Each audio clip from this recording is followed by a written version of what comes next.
Baik, setelah kita mempelajari tujuan dari pricing, selanjutnya saya akan memaparkan mengenai metode penetapan harga. Yang pertama, metode penetapan harga berbasis permintaan.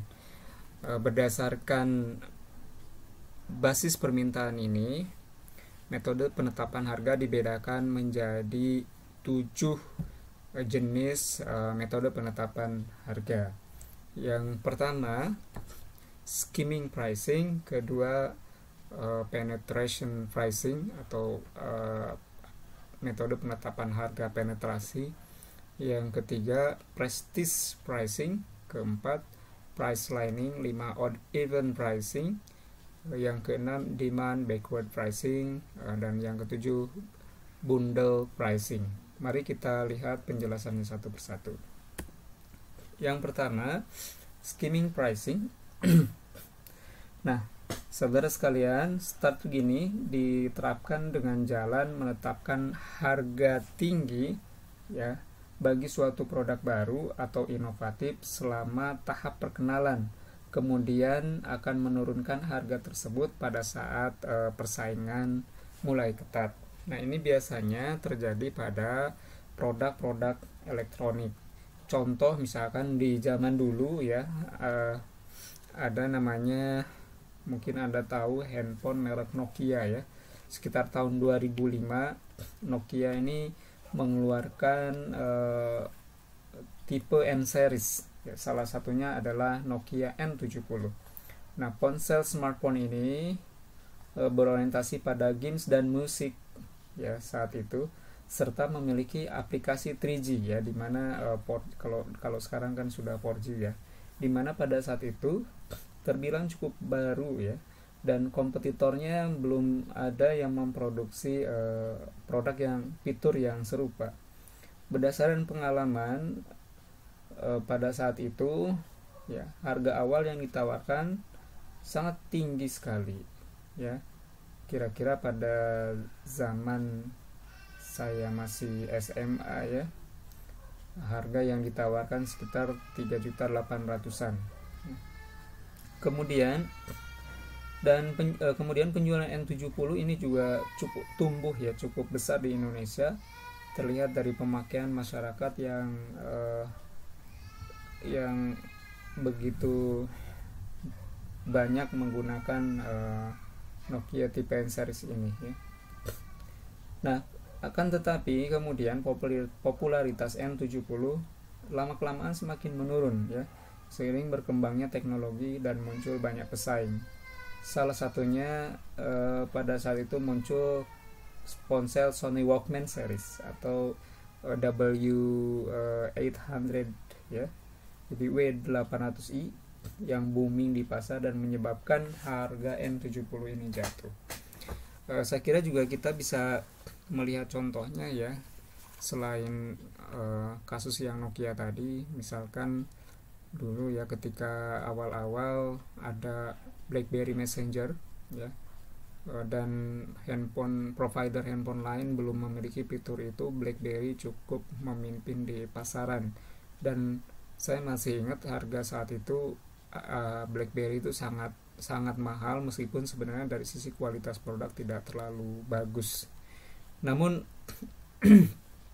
seiring dengan perkembangan teknologi dan fitur-fitur handphone yang dikeluarkan oleh produk-produk yang berasal dari Cina, akhirnya lama-kelamaan harga BlackBerry turun dan sekarang BlackBerry sudah menghilang dari pasaran dan tidak diproduksi lagi. Yang kedua, penetration pricing. Nah, ini sebaliknya dari harga skimming pricing. Kalau penetration pricing ini yaitu strategi harga di mana perusahaan berusaha memperkenalkan suatu produk baru dengan harga yang rendah ya, dengan harapan akan dapat memperoleh volume penjualan yang besar dalam waktu yang relatif singkat. Contoh misalkan operator seluler 3 ya. Pada awal operator ini diluncurkan, promo yang dilakukan terbilang gencar ya, dan besar-besaran serta murah sekali. Ini bertujuan untuk menarik minat masyarakat dengan promo murahnya Ya, dengan promo murah yang gencar tersebut, sehingga masyarakat diharapkan bisa berbondong-bondong membeli produk dari operator seluler tersebut. Ya, baik dari media televisi, koran, papan iklan dan lain sebagainya. Nah, ya saya ingat waktu itu salah satu promo tri itu misalkan isi ulang dapat 3 kali lipat pulsa gitu ya, dimana pelanggan bisa mendapatkan jumlah pulsa 3 kali lipat setiap isi ulang berupa 1 kali pulsa utama ke semua operator dan bonus pulsa 2 kali lipat ke sama pengguna tri ya. Jadi bayangkan ya, jadi setiap isi ulang Rp 10.000 ya, atau Rp10.000, pelanggan akan mendapatkan pulsa Rp30.000, dimana di breakdown ya, di Rp10.000-nya bisa digunakan ke semua operator, Rp20.000-nya bisa digunakan ke sesama tri. Itu contoh penetration pricing yang diterapkan oleh perusahaan. Yang selanjutnya prestige pricing. Nah, ini biasanya yang prestige pricing ini tujuannya adalah untuk membangun ya image bahwa produk yang di pasar ditawarkan kepada konsumen itu merupakan produk yang berkualitas tinggi ya. Jadi bisa dikatakan juga bahwa prestige pricing ini merupakan strategi di mana metode penetapan harganya dibanderol tinggi demi membentuk citra kualitas produk yang tinggi dan umumnya dipakai untuk produk shopping dan specialty. Contohnya misalkan ini ya Rolls Royce ya, jadi ini hanya bisa dipakai, harganya kan sangat mahal sekali dan dipakai oleh kalangan tertentu saja ya. Dan ketika orang menggunakan Rolls Royce ini, mobil ini, jadi orang seakan-akan dia mencitrakan kelas sosial yang tinggi lah, katakanlah demikian ya. Demikian juga dengan contoh lain ya, seperti jam Rolex. Jam Rolex itu kan harganya miliaran, ratusan juta sampai miliaran rupiah tergantung fitur ya. Orang yang memakai jam Rolex tentu rasa kebanggaannya akan berbeda dibanding dengan menggunakan jam yang murah, misalnya yang harga 50.000 ya, tentu akan berbeda. Contoh lainnya Harley Davidson misalkan ya, motor ya, kendaraan bermotor. Jadi berdasarkan website resmi perusahaan Harley Davidson Indonesia, harga pada katalog motor, spare part dan aksesorisnya sangat mahal sekali ya, dan hanya menjangkau untuk target pasar dalam kalangan konsumen menengah atas atau kalangan tertentu saja, sehingga boleh dibilang hanya mereka yang fanatiklah yang memiliki motor ini ya, mengingat harga dan biaya perawatannya yang sangat mahal sekali. Para pelanggan Harley Davidson bukan hanya memperoleh kenikmatan di dalam berkendara saja, tetapi mereka juga membentuk suatu komunitas ya, di mana para pemilik motor ini mengaku baru benar-benar dapat menikmati asiknya bermotor setelah berada di atas saddle Harley Davidson. Jadi ada kebanggaan tersendiri ya, karena kesannya yang jantan, apalagi jika ditambah dengan pernak-pernik jaket, sarung tangan, kulit puslas tinggi ya, yang semuanya dipakai untuk kenyamanan dan keselamatan dalam berkendara.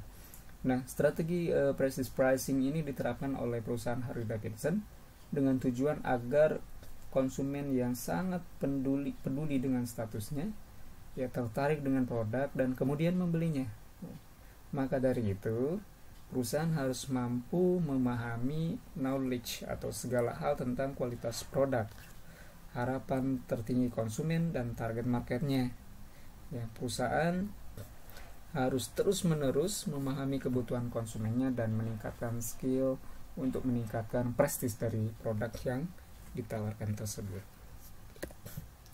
Yang selanjutnya price lining ya. Saya coba menggunakan contoh lain ya.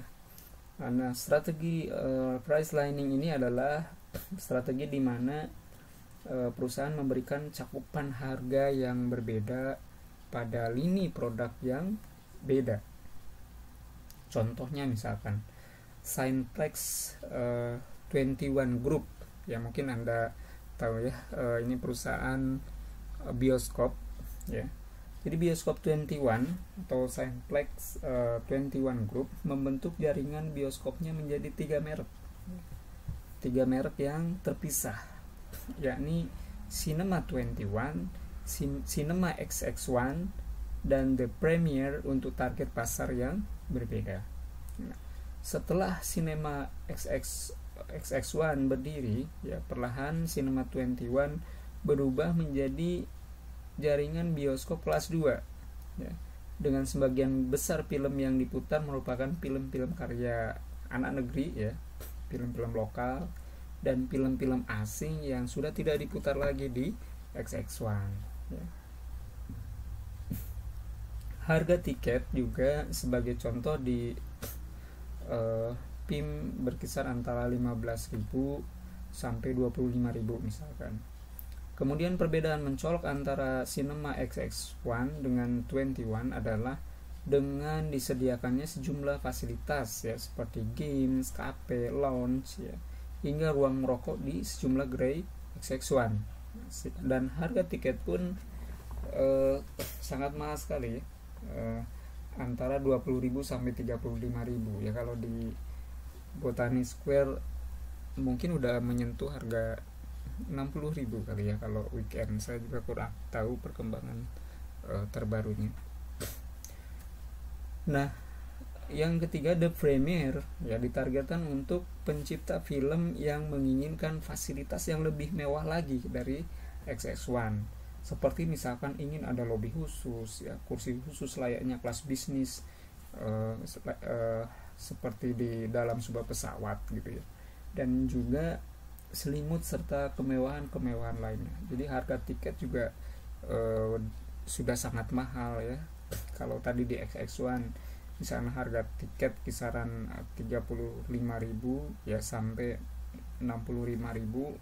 Nah, di kelas Premier ini mungkin harganya sudah di atas 100.000 ya. Bahkan bisa jadi menyentuh harga 150.000. Itu contohnya price line. Lalu metode penetapan harga berbasis permintaan selanjutnya adalah odd even pricing, yaitu menetapkan harga ganjil ya, atau sedikit di bawah harga yang telah ditentukan dengan tujuan secara psikologis pembeli akan mengira produk yang akan dibeli lebih murah. Contohnya misalkan kalau Anda jalan-jalan ke supermarket ya, seringkali melihat harga produk yang Rp 59.590, padahal sebenarnya harganya adalah 59.600 gitu ya, atau 99.990 rupiah, padahal sebenarnya harganya 100.000. Tidak mungkin misalkan harga 10 peraknya ada kembalian gitu ya, nggak mungkin. Jadi itu ya contoh odd even pricing. Dengan angka ganjil tersebut seolah-olah harga yang ditetapkan lebih murah gitu ya, padahal sebenarnya ya sama saja ya, tidak lebih murah, hanya kelihatannya saja lebih murah. Selanjutnya bundle pricing, yaitu penetapan harga ya, dengan cara menjual produk dalam satu paket dengan satu harga tertentu yang lebih murah dibanding dengan membeli satuan. Contohnya misalkan ini kalau Anda beli makanan di McD misalkan ya, kalau Anda beli terpisah, beli ayamnya, kemudian beli nasinya, kemudian beli minumannya ya satu-satu gitu ya, tanpa dipaket, itu jatuhnya akan lebih mahal. Tapi kalau Anda beli paket hemat misalnya ya, terus ada paket ekonomis gitu ya, paket, nah sudah termasuk nasi, minum sama itu biasanya harganya sedikit lebih murah dibanding dengan Anda membeli satuan. Nah, yang terakhir ya dari metode penetapan berbasis permintaan, demand backward pricing. Biasanya strategi harga ini strategi harga demand backward pricing ya ialah biasanya ditentukan dengan cara menentukan harga akhir yang dapat diterima oleh konsumen dan biasanya dengan mengurangi isinya sedikit demi sedikit untuk menjaga harga barang tersebut agar tetap bisa diterima oleh konsumen. Contohnya produsen makanan ringan ya, mereka mengurangi isinya sedikit demi sedikit untuk menjaga harga snack tersebut tetap bisa diterima oleh konsumen. Contohnya misalkan kalau Anda membeli keripik singkong ya, kalau dulu harga 1 kilo itu misalkan 15.000 ya, karena dia tetap ingin mempertahankan harga ya, karena bahan baku naik atau biaya produksi naik ya, sehingga perusahaan ingin tetap menjaga agar produknya ini bisa diterima oleh konsumen gitu ya, konsumen nggak kabur gitu. Jadi kalau dia meningkatkan harga tentu akan cukup beresiko buat perusahaan ya, sehingga dia kurangi isinya sedikit, misalkan menjadi 800 gram yang tadinya 1 kilo, otomatis kan jadi berkurang 200 gram. Akan tetapi harga yang ditetapkan tetap misalkan sebesar Rp15.000. Contoh lainnya misalkan produk susu Frisian Flag ya, susu bendera. Kalau dulu ya mereka meluncurkan kemasan Tetra Pak itu yang 1 liter ya, dengan harga normal seperti ini. Nah, akan tetapi sekarang mereka menurunkan volumenya menjadi 900 ml ya, tapi dengan harga yang tetap seperti harga lama, padahal sebenarnya dari sisi volume sudah dikurangi. Oke, itu metode penetapan harga berbasis permintaan. Sekarang metode penetapan harga berbasis biaya. Yang pertama ada 4 ya. Yang pertama standard markup pricing. Yang kedua, apa itu standard markup pricing? Nah, standard markup pricing ini merupakan penetapan harga yang ditentukan dengan jalan menambahkan persentase tertentu ya dari biaya pada semua item dalam suatu kelas produk.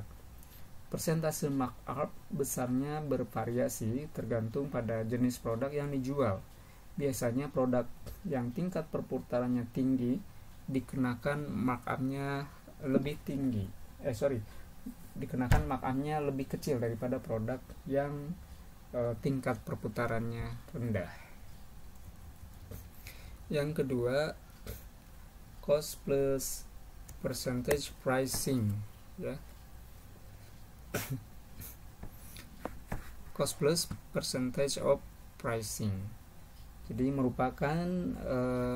metode ini merupakan penetapan harga yang ditentukan dengan jalan menambahkan persentase tertentu terhadap biaya produksi atau konstruksi.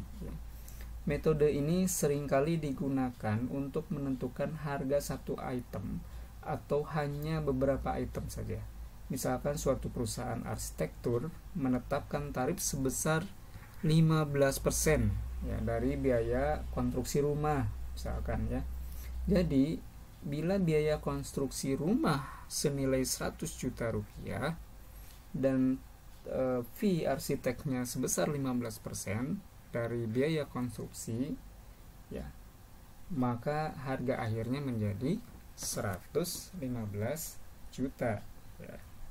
Seperti itu kira-kira gambarannya.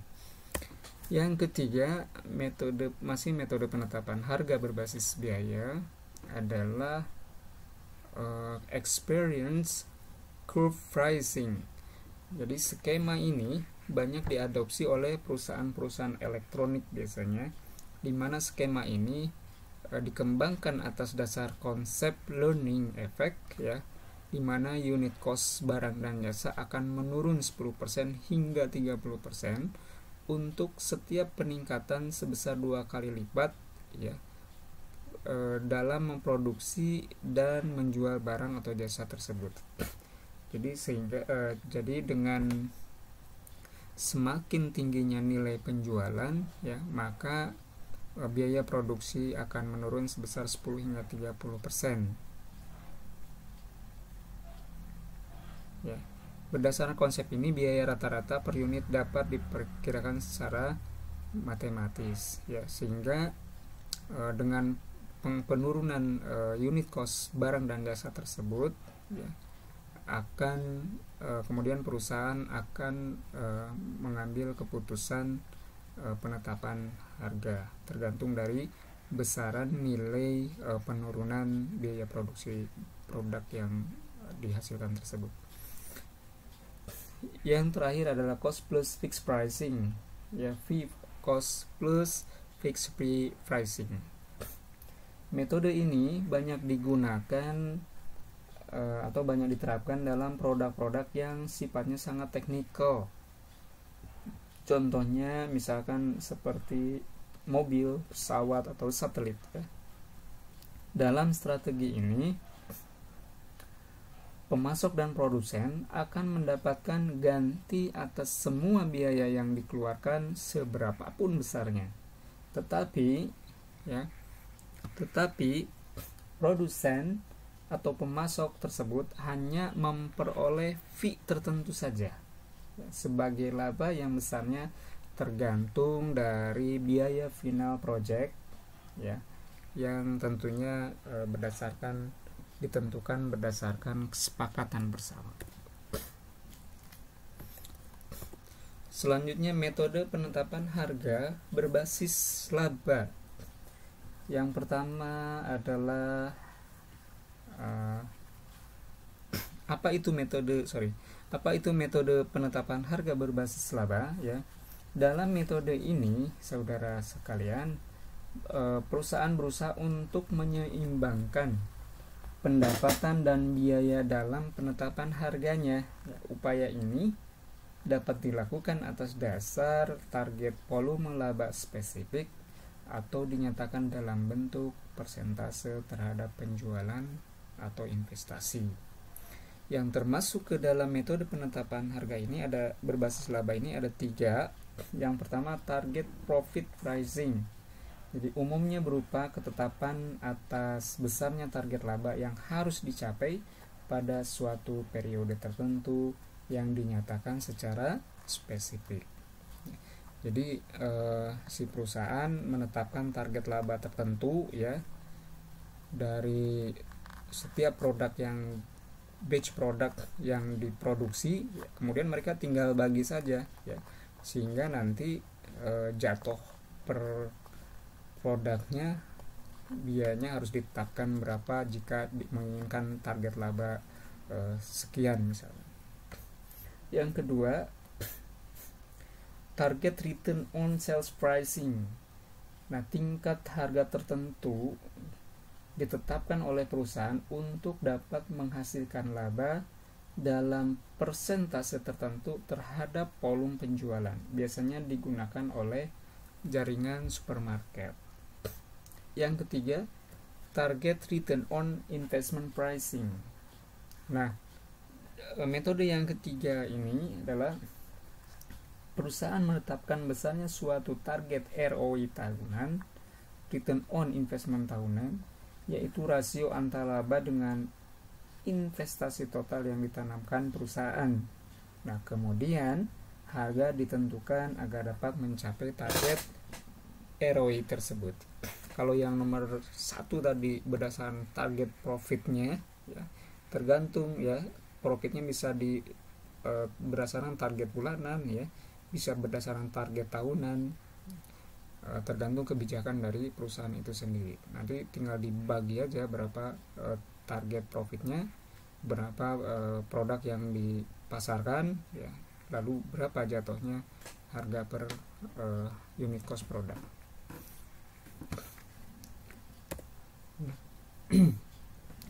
Next, metode penetapan harga berbasis persaingan. Saudara sekalian, ya, metode penetapan harga juga dapat dilakukan atas dasar persaingan, ya, yaitu apa yang dilakukan oleh pesaing. Jadi kita yang punya perusahaan misalkan ya mau menentukan harga, ya tentu kita juga jika produknya mirip atau identik gitu ya dengan produk pesaing, tentu kita harus membandingkan dengan harga yang ditentukan oleh pesaing.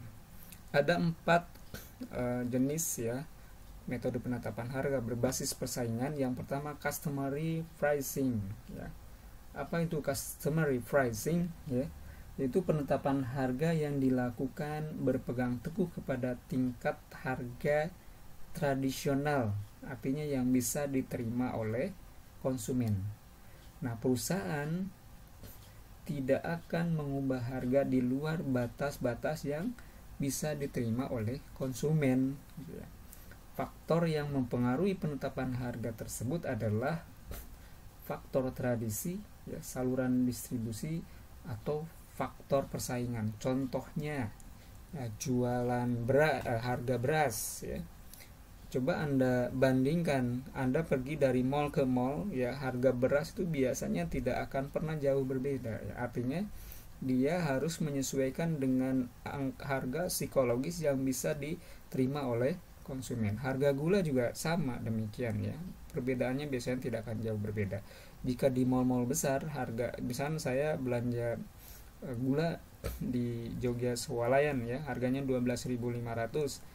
Ya, ketika saya berbelanja di Giant juga tidak akan jauh berbeda, ya, harganya di kisaran 12.000 sampai 2.500 gitu ya.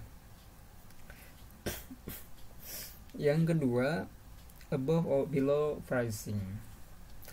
Saudara sekalian, banyak perusahaan yang menggunakan pendekatan subjektif dalam memperkirakan harga pesaing atau harga pasar, ya, jadi dikira-kira gitu ya. Berdasarkan itu, kemudian harga ditetapkan di atas, sama atau di bawah harga pasar. Above market pricing, ya, dilakukan dengan jalan menetapkan harga yang lebih tinggi daripada harga pasar. Sementara at market pricing dilakukan dengan menetapkan harga sama dengan harga pasar yang ada, ya, atau disebut juga dengan going rate atau imitative pricing. Ya, jadi sama dengan harga yang dikeluarkan oleh pesaing, ya. Sementara below market pricing dilakukan dengan menetapkan harga di bawah harga pasar yang ada, ya.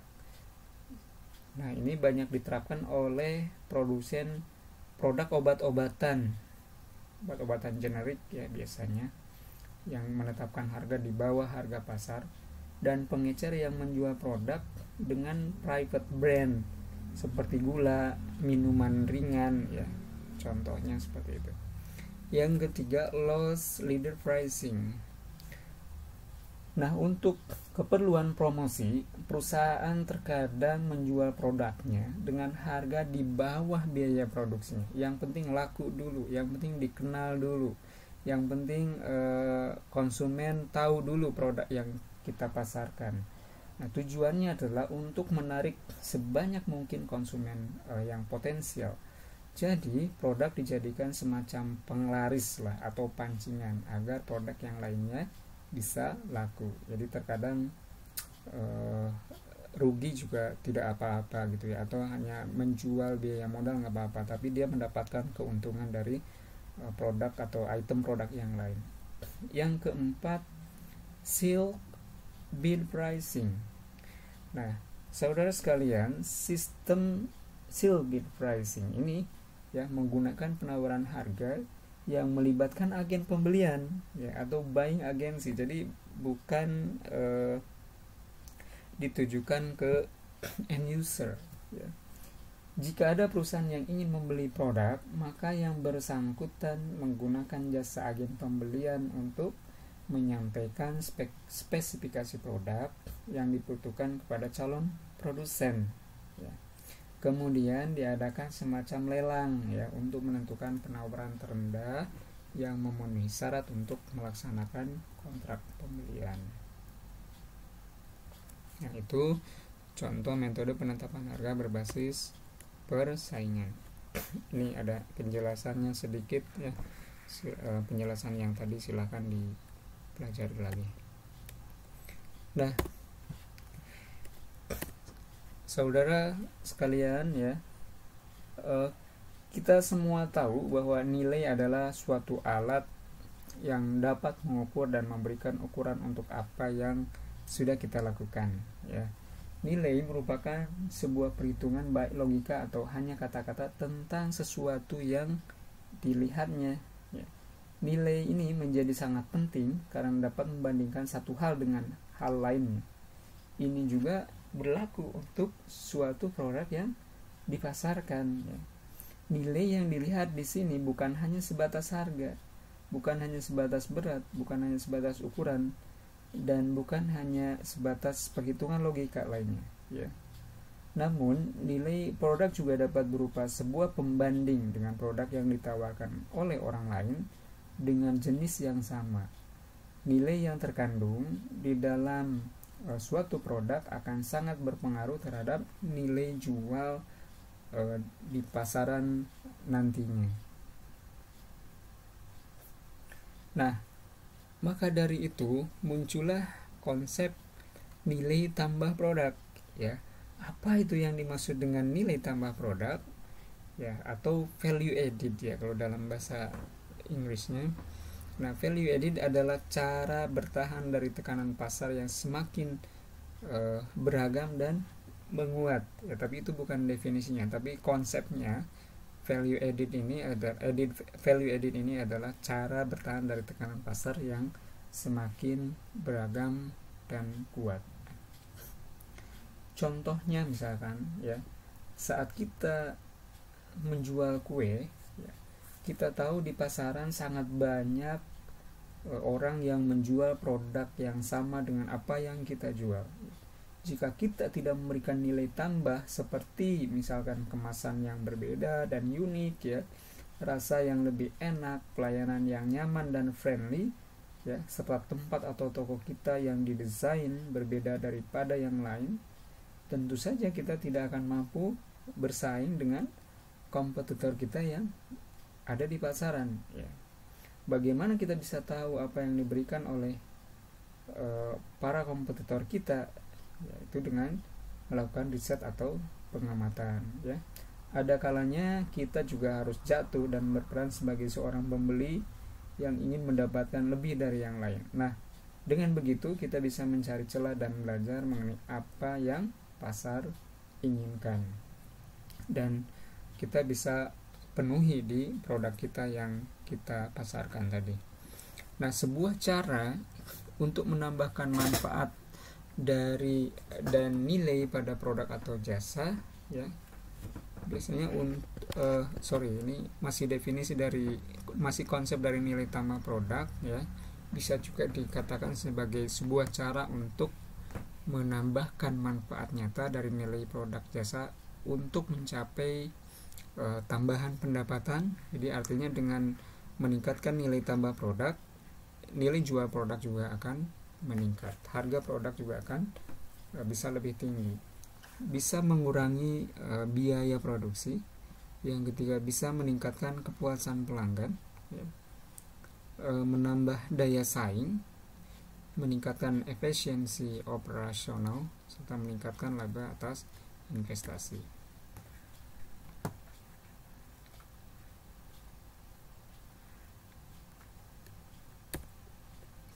Nah, yang menjadi dasar nilai tambah suatu produk ya, adalah diantaranya yang pertama adanya tuntutan kebutuhan ya. Jika Anda lihat ya, perkembangan kebutuhan dari setiap orang ya, semakin kesini ya semakin mengalami perubahan yang sangat signifikan, dan orang sangat menyukai dengan produk-produk yang baru, lebih inovatif gitu ya, lebih menarik ya, sehingga dengan demikian si pelaku usaha ya sudah seharusnya melakukan inovasi dan meningkatkan nilai tambah dari produk yang dipasarkannya.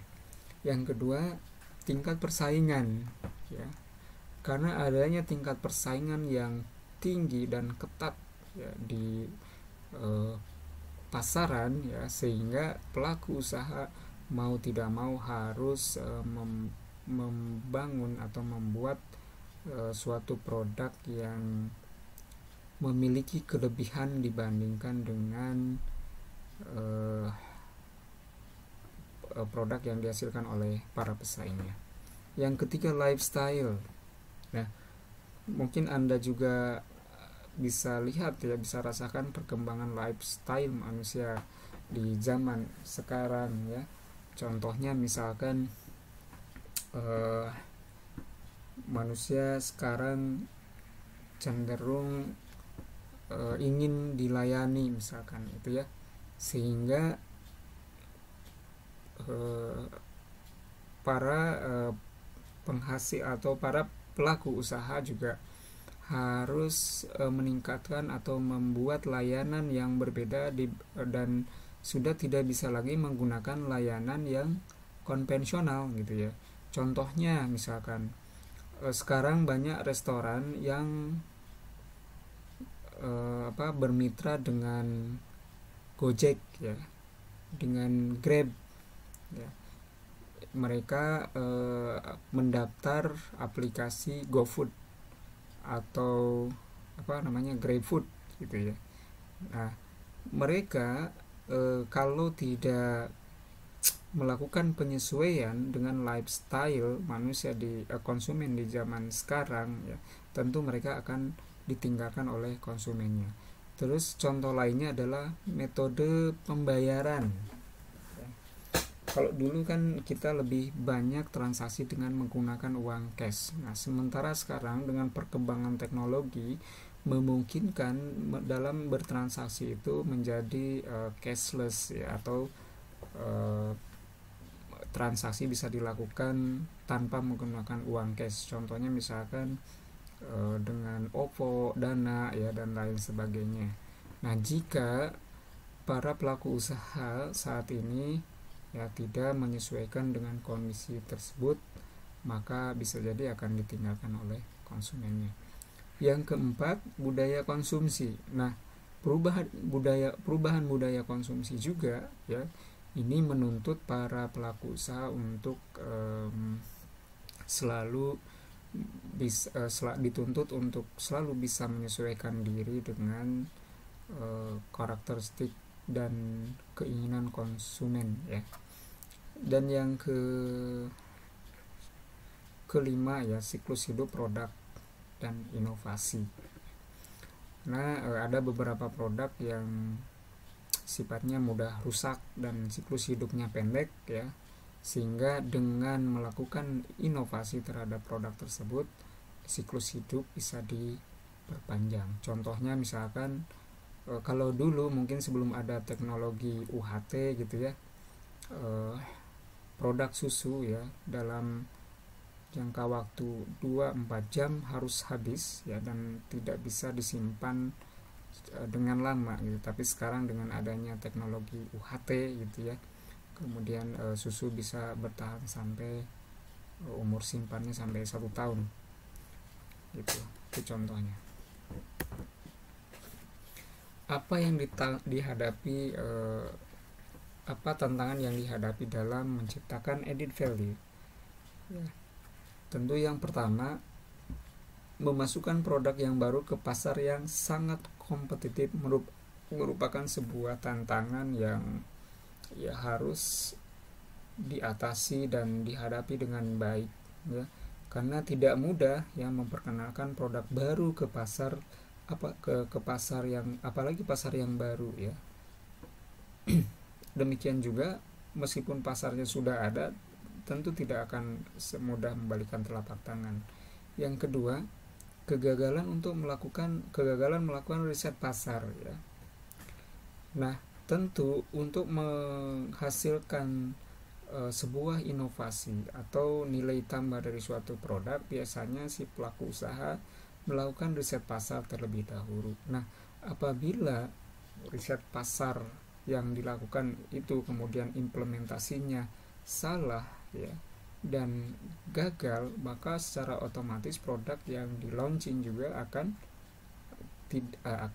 gagal dan tidak dapat diterima oleh konsumen, sehingga bisa berpengaruh terhadap profitabilitas yang dihasilkan oleh perusahaan. Inilah salah satu contoh penambahan nilai dari sebuah inovasi ya. Jadi menciptakan nilai itu bisa dengan cara membuat inovasi produk baru ya, meningkatkan suatu karakteristik produk ya, meningkatkan pelayanan, membuat branding atau merek ya, mengembangkan pengalaman pelanggan yang unik. Contohnya misalkan kalau kita ya membeli kopi dengan saset seperti ini, harganya 1.000 ya. Akan tetapi jika kopi ini ya dipasarkan, kemudian dikatakan di warkop ya, diseduh, ditambah air, ditambah gula, otomatis harga yang harga jualnya juga akan semakin tinggi dan margin yang akan diperoleh juga semakin besar dibanding dengan menjual kopi saset seperti ini. Nah, kemudian masuk lagi ke food truck ya. Misalkan dengan memberikan branding filosofi kopi gitu, harganya juga akan lebih tinggi lagi. Nah, masuk lagi ke tempat yang lebih eksklusif, harganya akan jauh lebih tinggi lagi.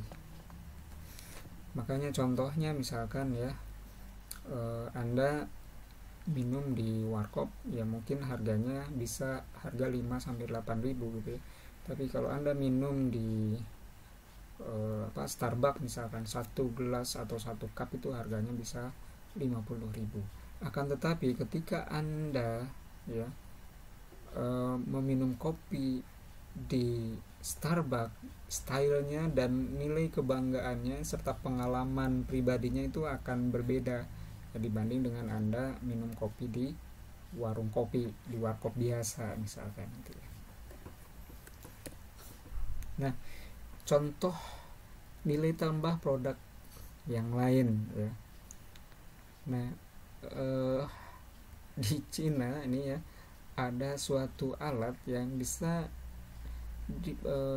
dipakai untuk memasak ya, hanya dengan menghubungkan kabel ke handphone. Jadi si handphone ini bisa berfungsi sebagai power. Ini contohnya. Kalau selama ini kan kita harus selalu nyolok ke listrik yang ada di rumah.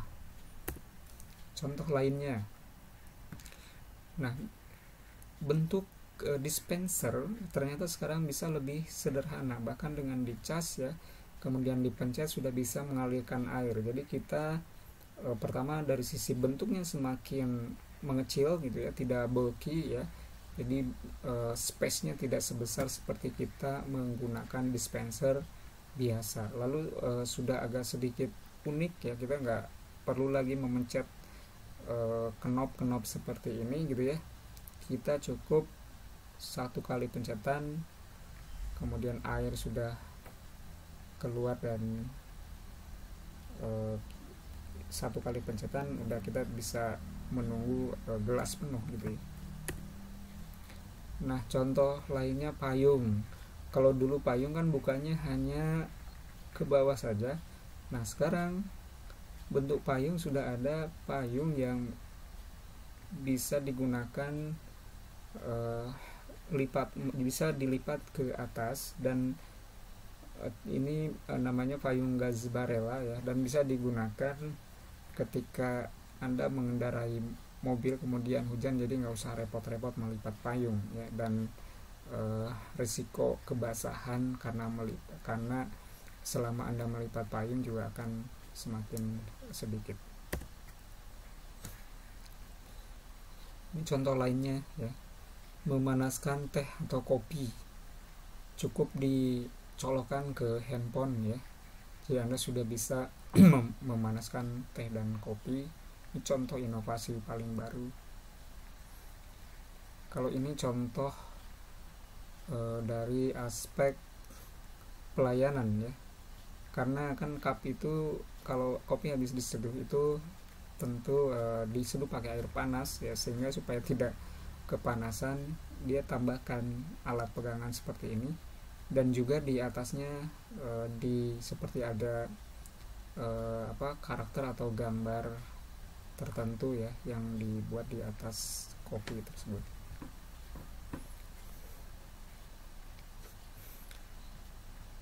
Ini dispenser jus ya, penguin tea timer. Jadi si penguin tea timer ini ketika dia menyelupkan teh ke dalam gelas, lalu kemudian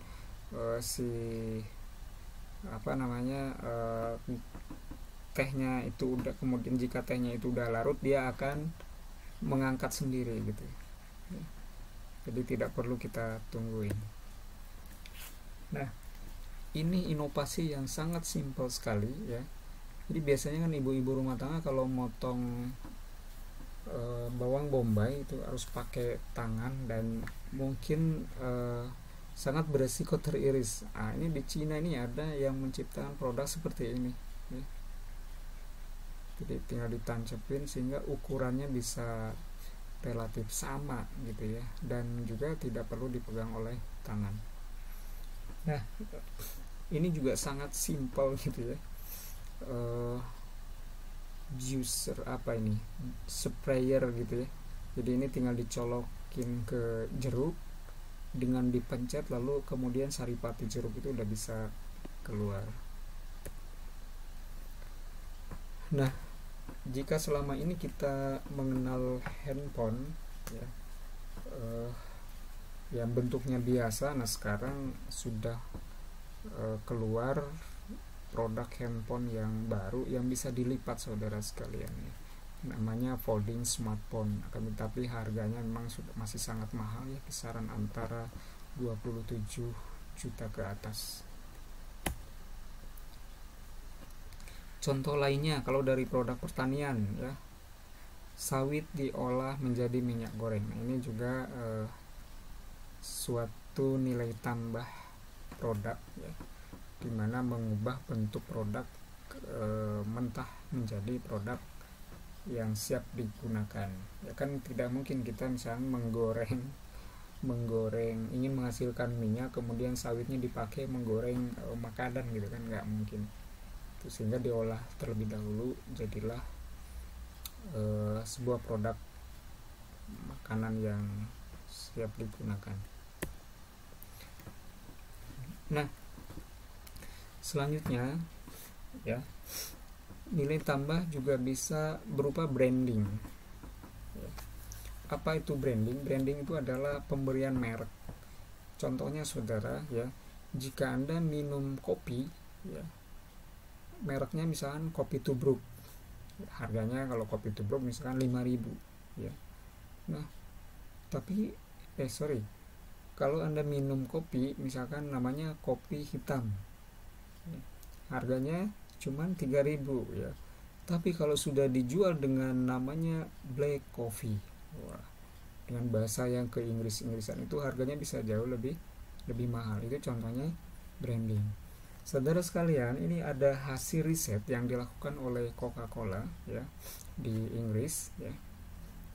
Mereka mencoba memasarkan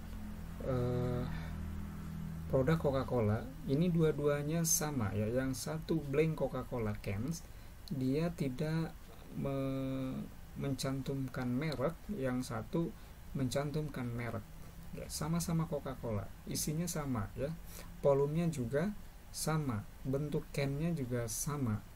Yang membedakan pertama harganya. Yang blank ini yang tanpa merek mereka jual setengah US dollar ya, berarti kalau di kita harga dolar sekarang 16.000, kisaran 8.000 ya. Nah yang menggunakan merek ini 2 dolar, berarti sekitar 32.000 ya satu ini ya, satu can begini. Nah lalu apa yang terjadi? Nah ternyata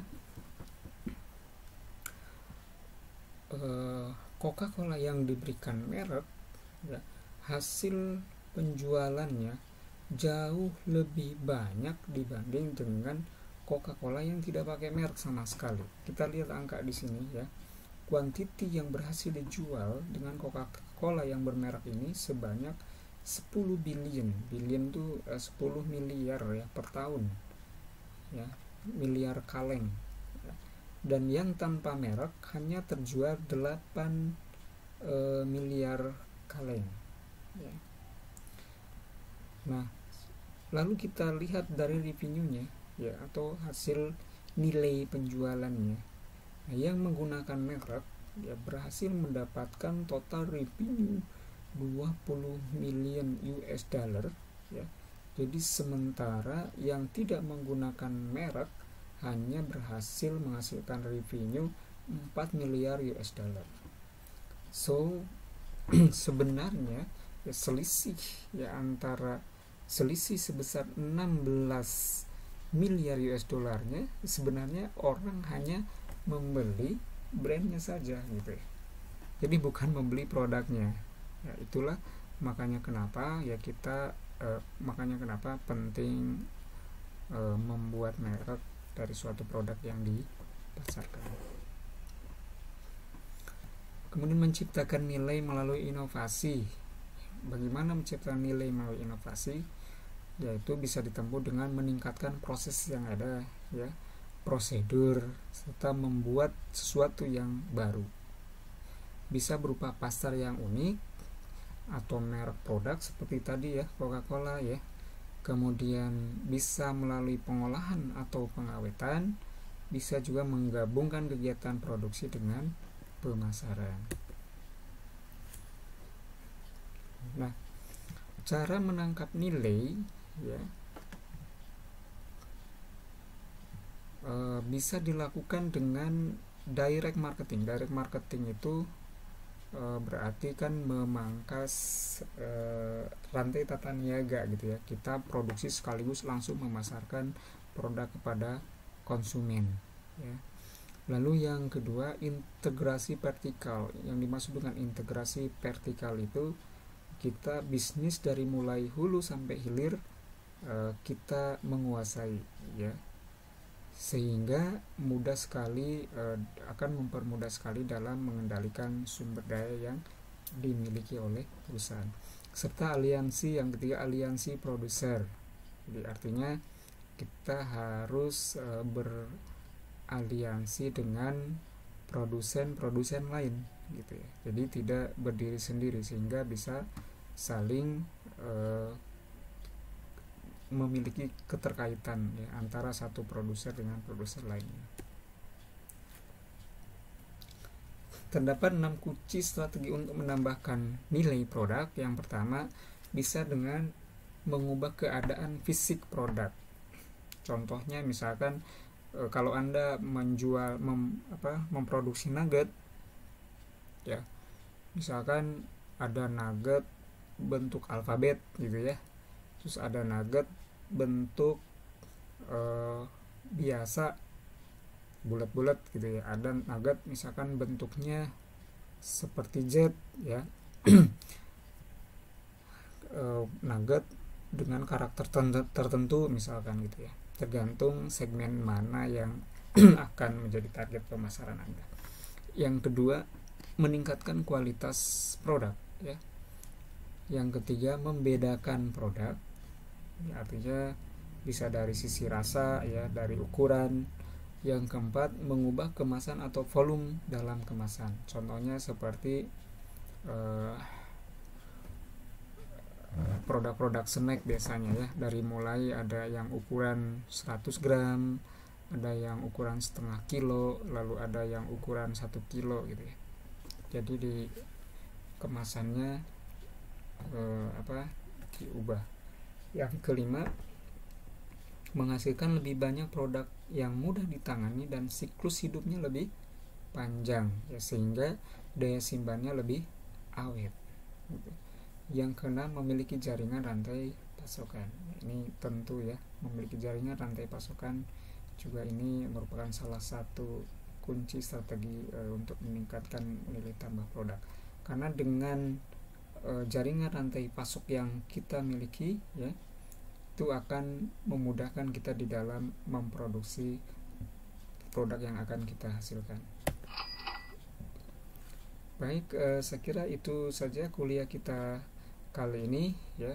Jika Anda merasa kuliah ini, materi ini bermanfaat, silakan like dan jangan lupa subscribe, ya. Sampai jumpa dalam pertemuan berikutnya. Terima kasih atas perhatian Anda. Assalamualaikum warahmatullahi wabarakatuh.